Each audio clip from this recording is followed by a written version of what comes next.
of Jesus, the wonderful story of one who came to live among men for a short time, but whose life has changed the course of the whole world, only because, unlike anyone else who lived, he was the Son of God. The Triumphal Entry.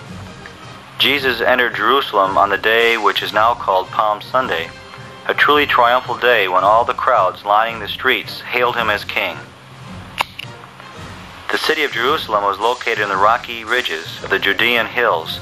Standing above all other buildings in the city was the magnificent temple where devout Jews came to worship from all parts of the land. The time was near for the special feast of the Passover, and worshipers from every village and city began to arrive for the week-long ceremonies to worship God and to fulfill their temple duties. Most of the people arriving in Jerusalem were weighted down with their belongings because, according to the custom, those who had traveled from any distant place were not permitted to stay within the city walls at night. During the day, people usually milled about the streets looking for familiar faces and greeting friends before going outside the gates to set up their camps. The trip from Capernaum to Jerusalem took 3 days to travel on foot. When Jesus and his disciples left Galilee, it is written that they went by way of the borders of Judea and beyond the Jordan. Then they rested in the city of Jericho before starting on their way to Jerusalem. Jesus walked ahead of his companions on this journey. He did not stop as frequently to teach them as he had on other trips that they had made together. The disciples noticed that he was more quiet and seemed determined to reach the holy city as soon as possible. Just outside the city, they came to the Mount of Olives, where they stopped to rest. Jesus was alone for a while, and before he joined the others, he called to Andrew and Peter, for he wanted them to do something for him. They listened closely as Jesus said to them, "Go into the next village, and as you enter it, you will find tied there a colt that has never been ridden. Untie it and bring it here." The disciples did not understand this strange request, but Jesus answered them, saying, "If anyone asks you why you are untying it, you are to say, 'The Master has need of it.'" Andrew and Peter were still puzzled, but Jesus assured them that everything would work out as he had told them, so they immediately set off to find the colt. When they arrived in the village, the disciples had no trouble finding the colt, just as Jesus had said. They found it so easily that they wondered if perhaps their master had made previous arrangements. As Andrew started to untie the animal, the owner appeared and asked, "Why are you untying the colt?" Then, as they had been instructed, Peter answered, "The master has need of it," whereupon the owner gave his permission to take it. Andrew and Peter then led the animal back to the place where Jesus and the others were waiting. They told him how they had found the donkey, and the owner had given his permission immediately to take it. When Jesus told them that he intended to ride the colt into Jerusalem, one of the disciples placed a robe on the animal's back so that Jesus would be more comfortable. As soon as everything was ready, Jesus mounted the colt. Then he called his disciples around him to instruct them before starting on their way to the holy city. When everything was in readiness, they started on their way down the Mount of Olives. The disciples still wondered what the Master had in mind, and what the people would say when they saw him riding on a colt. From where they were, they could see across the valley of the Kidron and then up the road which led into the city of Jerusalem. By the time they reached the city, some of the followers had gathered palm branches and were waving them in the air, shouting their praises to God in loud voices. Soon the procession began to attract others who had come for the Passover feast. Among them were some of the Roman soldiers who were on guard near the city gate.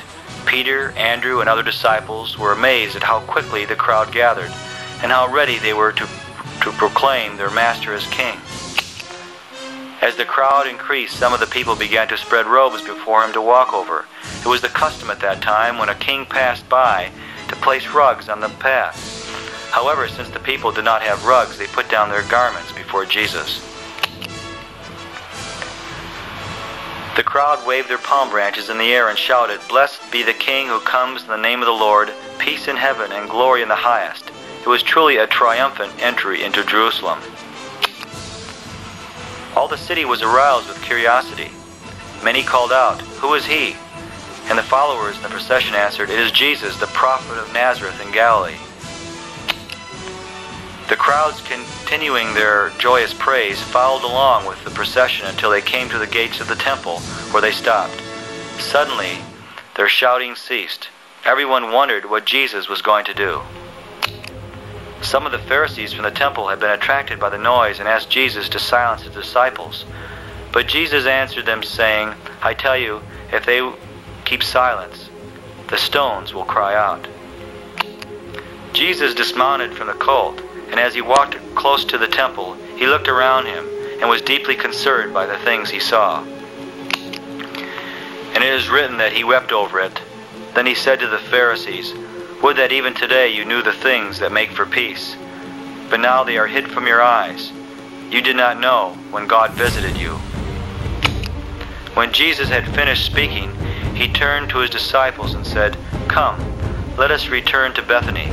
So they left the temple and returned to the little village outside Jerusalem to spend the night with their friends, bringing a peaceful ending to a triumphal day. The cleansing of the temple. The temple was the center of worship for Jews all over the world, and when Jesus saw that certain customs there were being abused, he set about with determination to make them right. The Temple of Jerusalem, which was built by Herod the Great, was magnificent and costly. The outermost courts of the temple, into which one could enter first, was called the Court of Gentiles. On the celebrated feast days, this court was crowded with people from every part of the land who had come to Jerusalem to bring their sacrifices and to worship God. There was a great business in the temple of buying and selling animals for sacrifice, the paying of tithes, and exchange of monies, which was under the control of the high priest and members of his family. The day after his triumphal entry into Jerusalem, Jesus and the 12 disciples returned from Bethany and came into the court of the Gentiles, where the money changers were busy at work. The men who were doing the buying and selling of animals and the money changing did not feel that they were doing anything wrong, because they were conducting business under the authority of the high priest. Others were employed by the high priest to sell jars of oil and incense to be used in the services of the temple. Each day the price would change from what it was the day before, if the temple authorities thought that they could make a profit from the sale. The ones who suffered were the people who had come in all sincerity to worship God in his temple.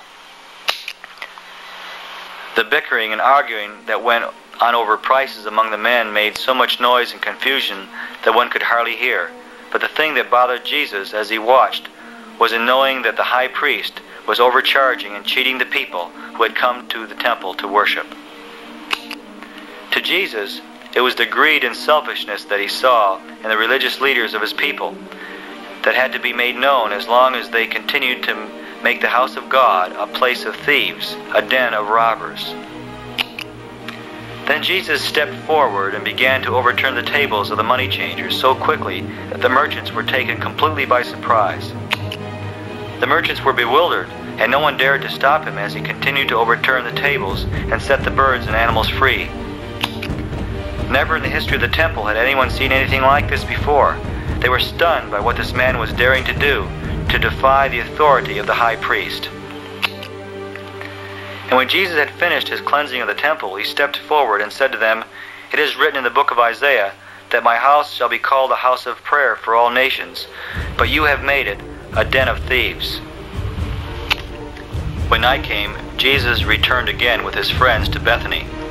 The disciples were filled with fear and questions about the day at the temple, and as Jesus sat with them, he told them that many things would happen, which they would not fully understand, but that they must, above all, have faith in God. Here ends this tape, the triumphal entry and the cleansing of the temple. Please rewind it to the very beginning.